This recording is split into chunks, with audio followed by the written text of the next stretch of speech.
Hi, Odyssey Recapped here. Today, I'm going to explain an action-adventure movie named Edge of Tomorrow.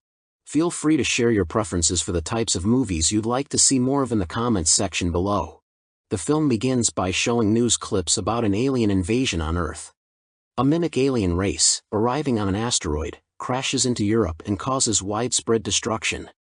The situation seems dire, but there's a turning point when humans, equipped with advanced suits, win a crucial battle in Verdun.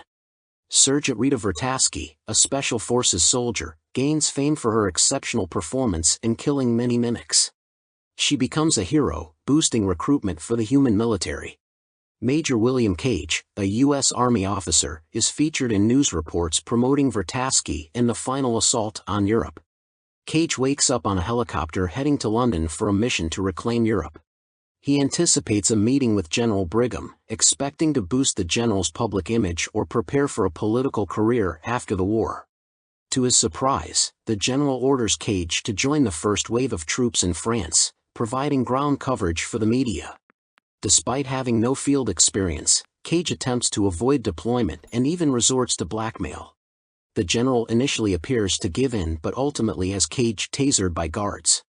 Cage finds himself on a pile of duffel bags at Heathrow Airport, transformed into a military base. A sergeant harshly hands him boots and insults him before Sergeant Farrell intervenes.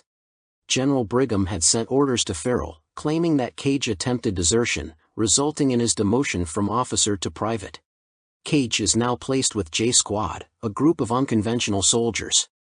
During an introduction to J Squad, Farrell catches them gambling, leading to a peculiar punishment: eating the cards. Farrell then instructs the squad to prepare Cage for deployment the next day, initiating him into physical training immediately. The following day, which marks the invasion, finds Cage extremely anxious. He is equipped with a suit, but the J Squad members neglect to teach him basic weapon functions, assuming he won't last long. Just as they are about to drop onto the French coast, their airship suffers an unexpected explosion, causing the squad to descend prematurely. Despite the planned surprise attack, the mimics are well prepared, ambushing and slaughtering the human forces. Sergeant Vertasky also lands on the beach but succumbs within minutes. The surviving J Squad members meet a swift demise. Still in shock and facing imminent death, Cage seizes a claymore mine as a colossal blue mimic attacks. The resulting explosion kills the mimic and Cage, with the blue mimic's blood leaving a mark on Cage. Cage wakes up in a state of panic on the duffel bags, greeted by the same sergeant. Using derogatory terms, Farrell takes him back to J Squad. Despite Cage's frantic attempts to explain the impending mimic ambush and the time loop, nobody believes him. In each iteration, he is deployed, faces death, and then wakes up again on the duffel bags.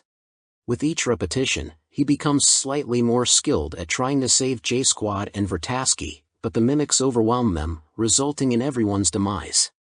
In one loop, he survives long enough to inform Vertasky about the time loop. Recognizing the situation, Vertasky instructs Cage, "Find me when you wake up," just before they both meet death once more. Cage wakes up on the duffel bags once more and begins collaborating with Sergeant Farrell and J Squad to gain time to locate Vertasky.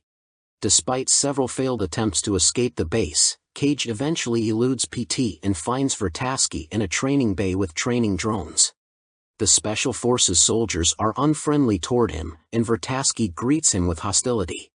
However, when he explains that Vertasky requested his presence, she abruptly takes him to a weapons building bay where her acquaintance Carter works.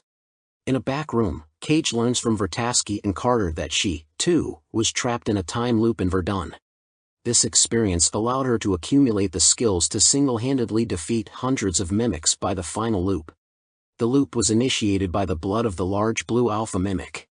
However, once the looper undergoes a human blood transfusion, the loop is terminated, resulting in permanent death. Therefore, Vertasky advises Cage to ensure he dies completely, avoiding accidental resuscitation as she experienced after Verdun, an event that broke her out of the loop cycle.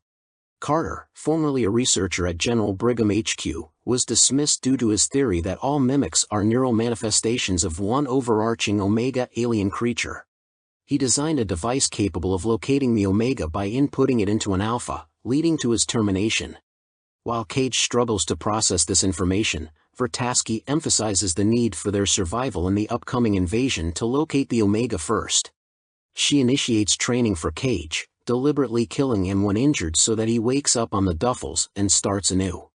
Despite improvements in combat on the beach, both Cage and Vertasky repeatedly die, and Cage continues to loop. The emotional toll of witnessing Vertasky's repeated deaths takes a toll on Cage as he becomes attracted to her. In a particular loop, Cage receives a mental vision indicating that the Omega is located in a dam in Germany. Vertasky and Carter theorize that these visions result from Cage essentially becoming an alpha after being infected with the blue blood.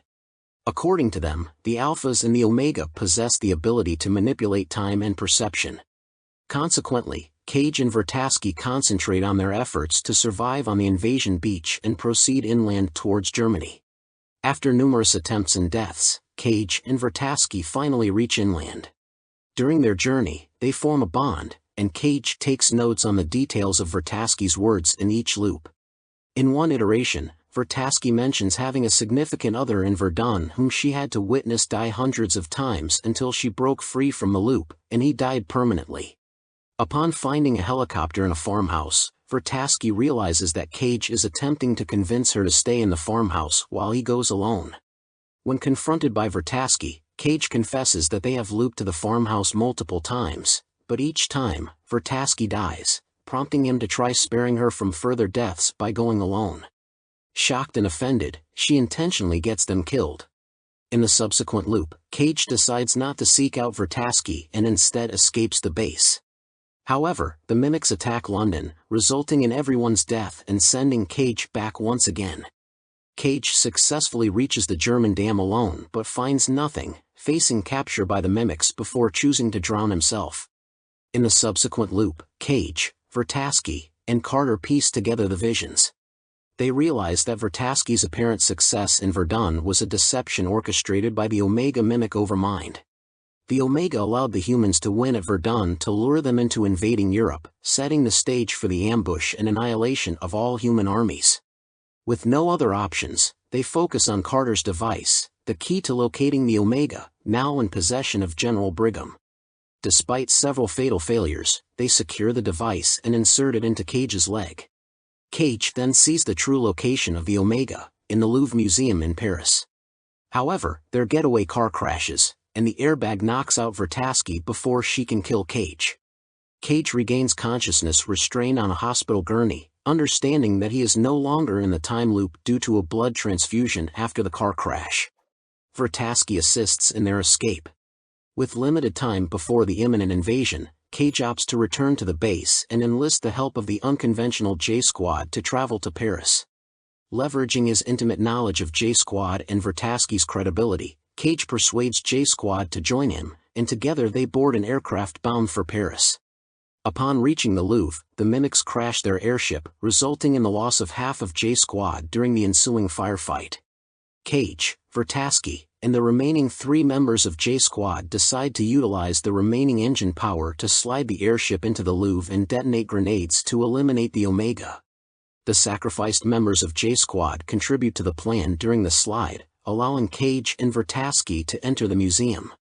Inside, Vertasky informs Cage that she will distract a patrolling alpha mimic while he detonates a grenade belt on the submerged Omega at the Louvre's bottom.